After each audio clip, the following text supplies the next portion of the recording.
Okay, good afternoon, everyone. Just in terms of, I suppose, the introduction to this increasing sward diversity, we have projects now across dairy, beef and sheep, and there are a large number of collaborators on this project, which is focused on low-end dairy systems. And also just to acknowledge that this is a core-funded project using dairy levy funding.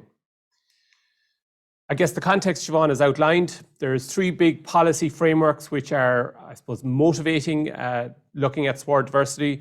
First and foremost, the Water Framework Directive requires that all water bodies reach good ecological status by 2027. Currently in Ireland, approximately 57% of our rivers are meeting that status, so we need to improve upon that. We know agriculture is a significant pressure in that area.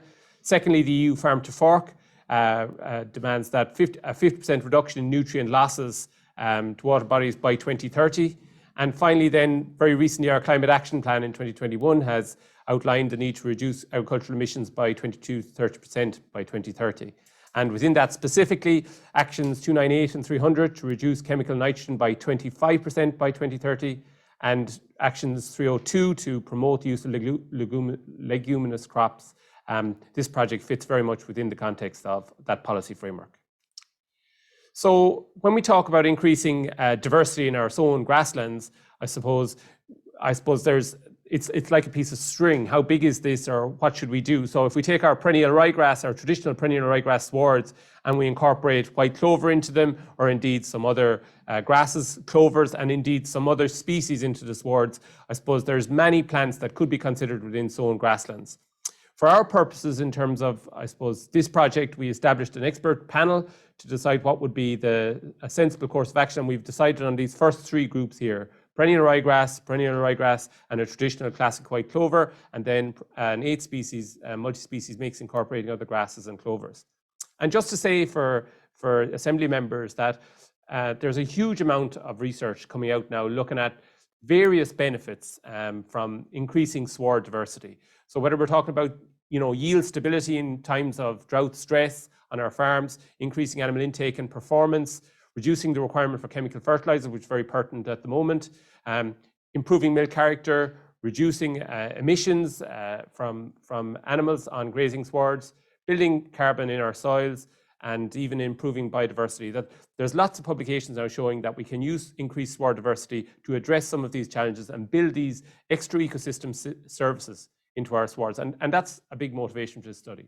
So specifically our research question then is, what is the impacts of increasing sward diversity on pasture and animal performance, product character, and environmental outcomes within lower chemical input grazing systems? And this is a 5-year project, so we're really at the preliminary stages of this, and we look at the performance of animals over multiple years where they're exclusively on these different swards. In terms of the treatments, the three treatments we've outlined in terms of sward is our classic perennial ryegrass sward, which is sown in 2020, 35 kilos per hectare of 2 high PPI recommended perennial ryegrass varieties to achieve 100% ryegrass sward. The second treatment is a classic perennial ryegrass white clover sward, again with the same 2 high PPI grasses, and adding in white clover to achieve a 75-25 ryegrass white clover sward. And the third treatment on the study then is an 8-species multi-species mix, where we're incorporating the same high PPI ryegrasses, but also 2 further grasses, Timothy and Meadowfescue, 3 different varieties of clover this time, so white clover, red clover, and Alseek clover or hybrid clover, a third form, and a third functional group then in the form of chicory and plantain to achieve an overall sward of 55% grasses, 30% clovers, and 15% herbs in the sown mix.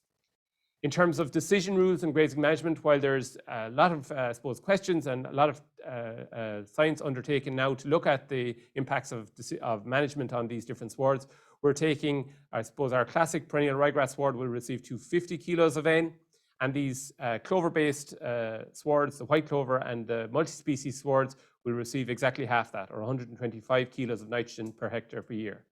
They will be managed on the common rotation lengths through mid-season, common grazing intensity at a similar stocking rate, and with similar amounts of concentrate supplementation over the course of the 5-year study. Just bring you some very provisional results at this very early stage. So the animals are just being dried off at this stage, but just to give you the indications of the kind of performance in the first year of these studies. These are obviously new sown swards in 2020. All swards are achieving very high levels of animal performance, so in excess of 500 kilos of milk solids per cow. Very high levels of fat and protein content, so between 5.3 and 5.6% fat, 3.7 to 3.8% protein. Pasture productivity is very similar across the tree sward and nitrogen levels. At 12.5 tons dry matter per hectare in 2021. That's, I suppose, reduced a little bit because of drought overall, but also because of the receding. 25% of this area was receded in 2021, and prior to receding was excluded from the data.